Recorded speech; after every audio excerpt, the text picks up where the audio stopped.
When Paul and his companions had passed through Amphipolis and Apollonia, they came to Thessalonica, where there was a Jewish synagogue.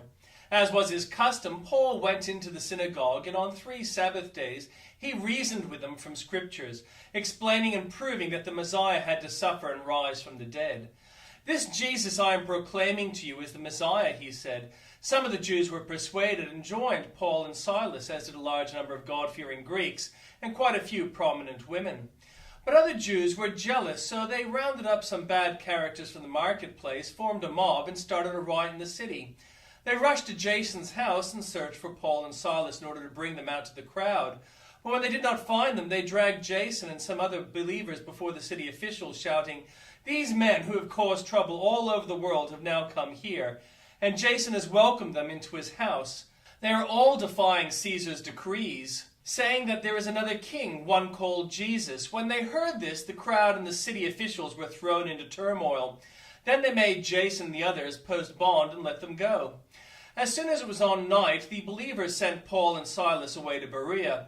On arriving there, they went to the Jewish synagogue.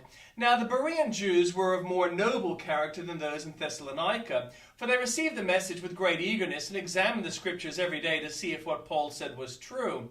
As a result, many of them believed, as did also a number of prominent Greek women and many Greek men. But when the Jews in Thessalonica learned that Paul was preaching the word of God at Berea, some of them went there too, agitating the crowds and stirring them up. The believers immediately sent Paul to the coast, but Silas and Timothy stayed at Berea. Those who escorted Paul brought him to Athens and then left with instructions for Silas and Timothy to join him as soon as possible.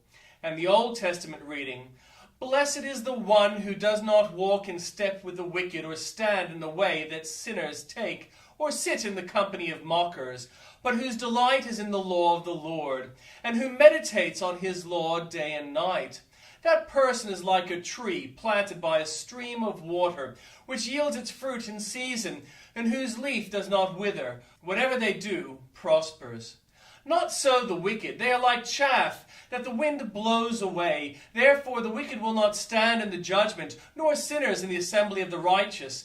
For the Lord watches over the ways of the righteous, but the way of the wicked leads to destruction. Why do the nations conspire and the people plot in vain? The kings of the earth rise up, and the rulers band together against the Lord and check his anointed, saying, 'Let us break their chains and throw off their shackles.' The one enthroned in heaven laughs. The Lord scoffs at them. He rebukes them in his anger and terrifies them in his wrath, saying, 'I have installed my king on Zion, my holy mountain. I will proclaim the Lord's decree,' he said to me. 'You are my son. Today I have become your father. Ask me, and I will make the nations your inheritance, the ends of the earth your possession. You will break them with a rod of iron, and will dash them to pieces like pottery. Therefore, you kings, be wise. Be warned, you rulers of the earth. Serve the Lord with fear, and celebrate his rule with trembling. Kiss his son, or he will be angry, and your way will lead up to destruction, for his wrath can flare up in a moment. Blessed are all who take refuge in him.' Lord, how many are my foes? How many rise up against me? Many are saying of me, 'God will not deliver him.' But you, Lord, are a shield around me, my glory, the one who lifts my head high.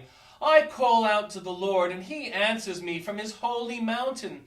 I lie down and sleep. I wake again, because the Lord sustains me. I will not fear, though tens of thousands assail me on every side.